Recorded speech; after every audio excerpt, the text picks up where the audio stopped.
Right chaps, welcome to a very special video, one I've been desperate to talk about for a while now, but I can finally reveal I've played the Dragon Quest VII Remake. Oh my gosh. I actually shouted "Core Blimey" as I read the email inviting me down to Square's offices to get an early hands-on with it, and not only that, something extra special that I shall reveal later in the video. I'm still pinching myself. Now I must stress, I've not actually ever beaten Dragon Quest VII. It was never released over here in the UK until the 3DS version back in 2016, I think. So I'm definitely not an authority on the original game. So I'm just going to be focusing on the mechanics I noticed, the visuals, the non-spoilery stuff, and really just my overall impressions. So grab yourself a Sage's Elixir and let's get into it.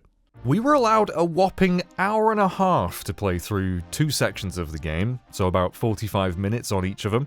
The first being early on in the story, in the region of Emberdale, and the second much later, I believe, in a place called Wetlock, when various other mechanics and vocations were available. But let's talk about the first thing that jumps out at you when you look at this game, and that's the visuals.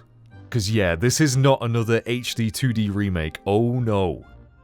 It's fully 3D, kinda looking like you're running around these like hand-built dioramas of villages and grassy plains, and I think it looks stunning. Speaking of models, I'm sure most of you probably know by now, but they actually made dolls of the characters and scanned them in.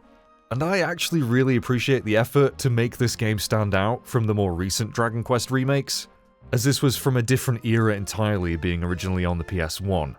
They look really expressive, and being able to see them in action in battle as well, beautifully animated with weapon models and shields visible, is just amazing to see. Yes, even Kiefer.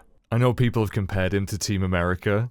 I think it's great. I know some people were put off by the lack of character animations in battles in Dragon Quest 1, 2, and 3. I was a little bit gutted that they didn't implement those actually. But I do think this is definitely going to be more appealing to those who want more of a modern-looking Dragon Quest. The battles themselves look gorgeous, with enemy models really translated just as well into this new art style. Oh my god, they just look so good! And if you've played Dragon Quest XI, for example, these fights are going to look very familiar to you. Things like enemy names changing colour when they're low on health, quality of life stuff like speeding up the battle, using preset tactics, and actually being able to favourite certain skills to have quick access to them, which I thought was pretty nice as well. The lighting and the spell effects are so nice too. And overall, I'd say the colours really pop. Definitely not as bright and colourful and in your face as the 3DS version is. I take my hat off to the team, I think they've done a fantastic job here. We'll quickly talk about the sound here, although admittedly I don't actually have that much to say. They've added voice acting, which is, you know, the usual Dragon Quest quality. Weak, pathetic humans, kneel before my might. Lots of accent work from my neck of the woods in Emberdale, which I bloody loved. A great tower of flame rising up from Burnmont. And the music is orchestrated, which I'm hoping is the standard for the series now. So one of the things Dragon Quest VII is pretty well known for, apart from its length, is the Vocation system. Characters can be assigned different classes basically and gain proficiency levels, unlocking various skills and abilities. A lot of them by the looks of things, and this is absolutely very much intact here. But what is new is the ability to moonlight. Yes, just like a struggling single parent, you too can now have two jobs. Being able to mix and match vocation combinations is going to be incredibly fun and offer up a lot of possibilities for how you build your party. You also appear to be able to swap between them on the fly, using an item called the Career Sphere, which saves you having to go back to All Trades Abbey, I assume.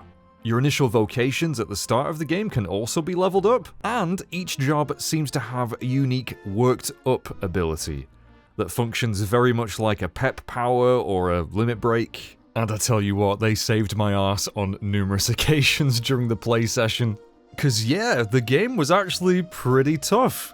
Now of course we only played a very small section of the game overall, and we couldn't just grind for hours to level up our characters, so we kinda had to just make do, but there was a significant element of challenge. So yeah, these worked up powers definitely came in handy. and I imagine will turn the tides of a boss battle very quickly if used effectively. So very quickly, just some other things that I noticed. You can see if an enemy will be weak to or resist certain spells before you attack them. Party chat is a thing.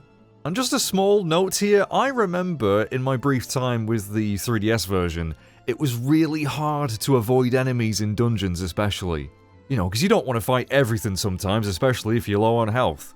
I found it a lot easier to avoid stuff in this version. There seemed to be just more space to work with, so that's nice. The UI and the menus are really clean and nicely presented. I know I might get some flack from the purists out there for this, but I'm really glad it's not just another black, transparent box in the corner.